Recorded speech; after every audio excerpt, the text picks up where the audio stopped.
शाम में हुआ जुल्म और सितम का खात्मा। बागी बने मुल्क के हुक्मरान 24 साल से शाम की सदारत संभाले बशार उल असद से मिल गई अवाम को निजात। शाहाना तर्ज जिंदगी और बरसों से चली इस खानदानी सियासत का तख्ता बागियों ने सिर्फ 11 दिनों में उलट दिया। लेकिन बशार उल असद अपनी अवाम और वुज़रा को चकमा देकर कैसे मुल्क से फरार हुए? वैसे तो रूस ने बशार उल असद के हर सियाह सफेद मंसूबे में भरपूर मदद की, चाहे पैसों की हेर फेर करनी हो या फिर खुद ही मुल्क से साजो सामान के साथ फरार होना हो। रूस ने बशार उल असद से दोस्ती का असल हक अदा कर दिया। बशार उल असद के शाम से फरार की अब तक जो कहानी सामने आ रही थी, साबिक शामी सदर ने उसकी तरदीद की है। शामी सदर के दफ्तर के टेलीग्राम अकाउंट पर जारी होने वाले बयान में बशार उल असद ने बताया कि वो 8 सितंबर की रात तक शाम में ही मौजूद थे। कहा कि बागियों की पेशकदमी के बाद वो लाज़किया में हमीमीम फौजी अड्डे में मुंतकिल हो गए थे, जो रूसी फौज के पास है।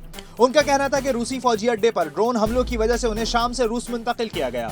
मुल्क अब दहशतगर्दों के हाथों में है। उनका कहना था कि उन्होंने कभी जाती फायदे के लिए कोई ओहदा नहीं चाहा और उन्होंने आखिरी वक्त तक रियासत की हिफाजत की, उसके इदारों के दिफा और अपने इंतखाब को बरकरार रखने की अवाम की सलाहियत पर यकीन रखा। जब रियासत दहशतगर्दों के हाथों में चली जाए और मानी खेज किरदार अदा करने की सलाहियत खत्म हो जाए तो किसी ओहदे का कोई मकसद बाकी नहीं रहता और उस ओहदे पर रहना बेमानी हो जाता है। अगर रियासत दहशतगर्दों के हाथों में चली गई थी तो बशार उल असद ने खुद मुल्क से फरार होने से कबल शाम से $25 करोड़ मालियत का 2 टन वजनी कैश रूस क्यों मुंतकिल किया, वो भी डॉलर और यूरोज में। फिर जायदादें भी खरीदी, यानी बशार उल असद की पूरी दाल ही काली थी। अब देखना यह है कि बशार उल असद कब तक रूस में सियासी पनाह ले सकेंगे।